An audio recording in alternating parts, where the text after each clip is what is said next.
손흥민이 프리미어리그에서 가장 위험한 선수인가요? 뉴캐슬 감독이 토트넘과의 경기 전 기자회견에서 손흥민에 대해 경고하며 영국 언론에 충격적인 장면을 남겼습니다. 진심으로 저희 영상 시청해 주셔서 감사드리며 이번 주말 뉴캐슬과의 중요한 경기를 앞두고 손흥민과 토트넘에 대한 다음 영상을 함께 보시죠. 이번 경기는 한국 축구 팬들의 중심이 될 것입니다. 우리는 손흥민이 더 많은 전설적인 경기와 더 많은 골을 기록하는 모습을 계속해서 볼 수 있을 것입니다. 더 이상 망설이지 말고 이 영상의 자세한 내용을 저희와 함께 확인해 보세요. 따라서 지난 8월 24일 에버튼과의 경기에서 손흥민의 경기력을 다시 언급할 필요가 있습니다. 이 경기에서 손흥민은 2골을 기록하며 팀의 4대0 승리에 크게 기여했습니다.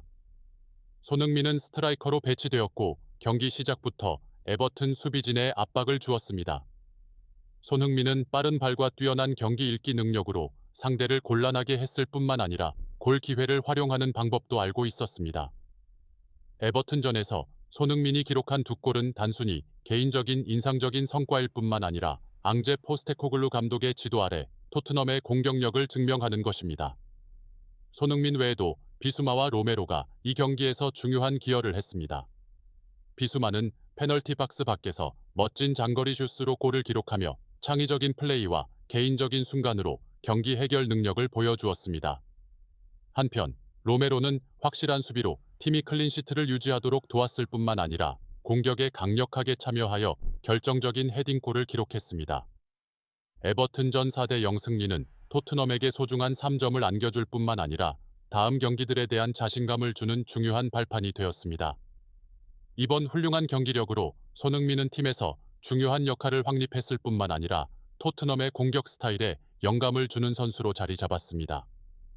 이 폼이 계속 유지되기를 바라며 토트넘이 프리미어리그 우승 경쟁에 다시 합류하기를 기원합니다. 손흥민은 누구도 따라잡을 수 없는 일을 해냈습니다. 손흥민은 시즌 초반에 에를링 홀란드보다 2골 적게 기록했지만 손흥민은 노르웨이 스트라이커보다 뛰어난 점들이 있습니다. 그는 정말 위대한 선수입니다. 30대를 넘겼지만 손흥민은 여전히 상대 수비에 압박을 가하는 능력에서 리그 정상에 있습니다. 우스콜드.com의 통계에 따르면 8월 27일 한국 시간 기준으로 손흥민은 이번 시즌 프리미어리그에서 상대 페널티 박스에서 가장 많은 터치를 기록했습니다. 이는 손흥민의 강력한 압박 능력과 눈에 띄는 노력의 결과를 보여줍니다. 이는 좋은 체력과 최상의 집중력이 없이는 달성할 수 없는 성과입니다. 영국의 The Bootroom도 손흥민이 누구도 따라잡을 수 없는 일을 해냈으며 손흥민이 홀란드보다 뛰어난 점들이 있다고 강조했습니다. 실제로 손흥민은 훌륭한 압박 능력 덕분에 골을 만들어냈습니다. 8월 24일 에버튼과의 2라운드 경기에서 손흥민은 스트라이커로 선발 출전해 2골을 기록하며 팀의 4대0 승리를 이끌었습니다. 특히 손흥민의 첫 번째 골은 매우 인상 깊은 방식으로 이루어졌습니다. 팀이 1대0으로 앞서던 상황에서 전반 24분 손흥민은 상대 진영에서 계속해서 압박을 가하며 조던 픽포드의 발에서 공을 빼앗아 쉽게 골을 넣었습니다. 이로 인해 토트넘은 4대0으로 승리했습니다. 토트넘의 앙제 포스테코글루 감독은 에버튼과의 경기 후 손흥민을 칭찬하며 손흥민을 스트라이커로 배치한 이유는 픽포드가 에버튼의 플레이 구축의 중심이지만 발 기술이 뛰어나지 않아 손흥민이 영국 골키퍼에게 큰 압박을 가해야 한다고 강조했습니다. 전 감독 팀 셔우드는 토트넘과의 경기에서 공격수들이 큰 압박을 받아야 하며 손흥민보다 더 나은 압박을 가하는 선수는 없다고 언급했습니다. 그는 픽포드가 높은 압박을 받으면 공 처리 시간이 부족해 실수를 할 가능성이 높다고 말했습니다. 영국의 스퍼스 웹은 토트넘이 에버튼과의 경기에서 더 잘 플레이했으며 경기 속도가 빨랐다고 평가하며 손흥민이 픽포드에게 실수를 유도한 압박을 칭찬했습니다. 부상으로 경기에 출전하지 못한 공격수 도미닉 솔랑케는 손흥민의 압박 능력을 칭찬하며 에버튼전에서 손흥민의 경기력에 완전히 놀랐다고 전했습니다. 그는 손흥민이 자신이 알고 있는 손흥민이라는 게 믿기지 않았고 자신도 더 노력해야 한다고 느꼈다고 했습니다. 그와 함께 팀에서 플레이할 수 있어 정말 행운입니다. 라고 솔랑케가 전했습니다.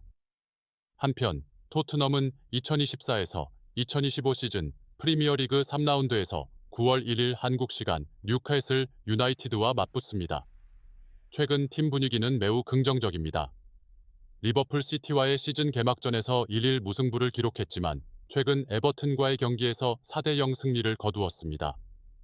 포스테코글루 감독은 경기 내용과 결과 모두에 만족감을 표하며 우리는 잘 경기했습니다. 이전 경기는 원하는 결과를 얻지 못했지만 에버튼과의 경기는 우리가 진정한 스타일로 경기했음을 보여주었습니다. 이것은 매우 긍정적입니다. 라고 말했습니다. 그러나 불리한 요소가 있습니다. 주력 공격수 도미닉 솔랑케가 부상을 당했습니다. 솔랑케는 토트넘이 역사상 최대 이적료인 11억 3천억 원에 연기판 선수입니다.